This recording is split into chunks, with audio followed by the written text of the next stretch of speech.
আজ আমি আপনাদেরকে ডিমের একটা অপূর্ব স্বাদের রেসিপি তৈরি করে দেখাবো, যা খুব কম ঝাল মশলায় তৈরি করা হয় আর খেতে হয় অপূর্ব। আপনারাও অবশ্যই ডিমের এই রান্নাটা তৈরি করে দেখবেন, আশা করি আপনাদেরও ভালো লাগবে। রান্নাটা তৈরি করার জন্য আমি এখানে 6টা ডিম নিয়েছি।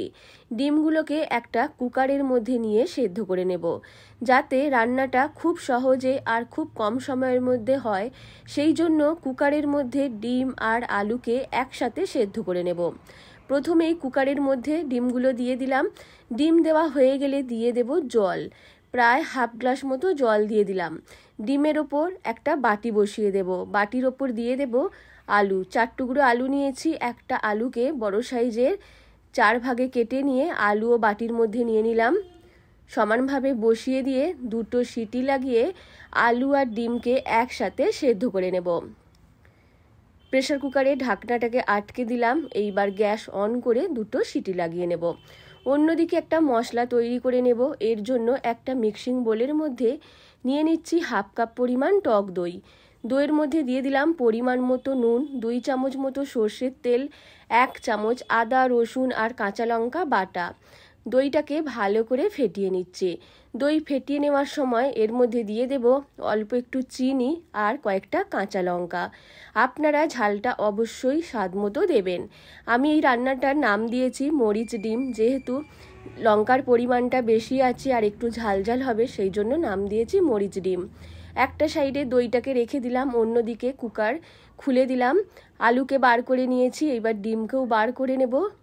একটু ঠান্ডা হয়ে গেলে ডিমের খোসাগুলোকে ছাড়িয়ে নেব।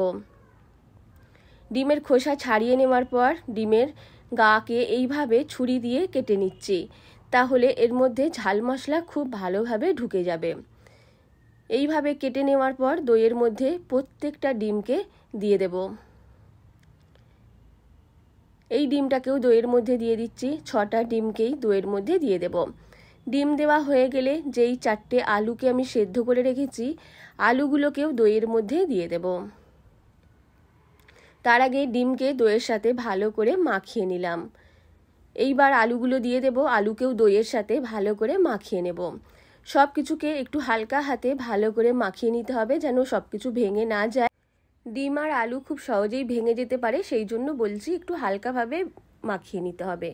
মাখিয়ে নেওয়ার পর 5 মিনিটের জন্য ঢেকে একটা সাইডে রেখে দেব। আর আবার বলছি, ঝালটা আপনারা অবশ্যই নিজেদের স্বাদ মতো দেবেন। সব কিছুকে মাখিয়ে নিলাম। এইবার ঢেকে 5 মিনিটের জন্য একটা সাইডে রেখে দিচ্ছি।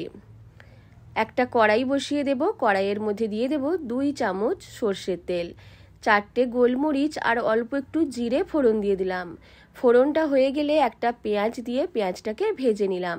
পেঁয়াজের রঙটা হালকা চেঞ্জ হয়ে গেলে এর মধ্যে দিয়ে দেব দই দিয়ে মাখিয়ে রাখা ডিম আর আলু। সব কিছুকে একসাথে দিয়ে দেব। দিয়ে দেওয়ার পর ওপর থেকে দিয়ে দেব অল্প একটু চিলি ফ্লেক্স। চিলি ফ্লেক্সের জন্যই এর রঙটা খুব সুন্দর একটা রঙ আসবে। আপনাদের বাড়িতে চিলি ফ্লেক্স না থাকলে তাহলে অল্প একটু লঙ্কা গুঁড়ো দিয়ে দেবেন। আর এই রান্নায় হলুদের ব্যবহার হবে না। চিলি ফ্লেক্স দিয়ে দেওয়ার পর ঢেকে দিচ্ছি। 1-2 মিনিটের জন্য ঢেকে দেব। প্রায় 2 মিনিট মতো ঢেকে রেখেছিলাম, ঢাকনা খুলে দিয়েছি। এইবার একবার নাড়াচাড়া করে নিচ্ছি। যতক্ষণ না এটা ঘন হয়ে আসবে ততক্ষণ এটাকে রান্না করতে হবে।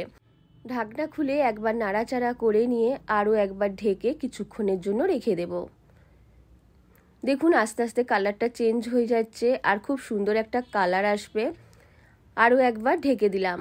আরও কিছুক্ষণ ঢেকে রেখে ঢাকনাটা খুলে দেব। যখন একটু ঘন হয়ে আসবে তখন এইখানে গ্যাস অফ করে দেব। আরও কিছুক্ষণ নাড়াচাড়া করে নেব।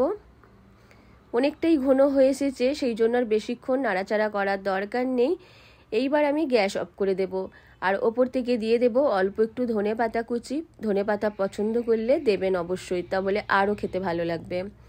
ধনেপাতা দেওয়ার পর আরও একবার ভালো করে মিশিয়ে নিচ্ছি। অপূর্ব স্বাদের ডিমের ঝোল ঝাল রোজ না খেতে ভালো লাগলে এইভাবে নতুন ধরনের ডিম রান্না করে খেয়ে দেখবেন, আশা করি আপনাদের সবার খুব ভালো লাগবে। একটা প্লেটের মধ্যে নিয়ে নিচ্ছি। ভাত, রুটি, পরোটা সবার সাথেই আপনারা ডিমের এই রান্নাটা খেতে পারেন। ভালো লাগলে লাইক, শেয়ার এবং কমেন্ট করতে ভুলবেন না।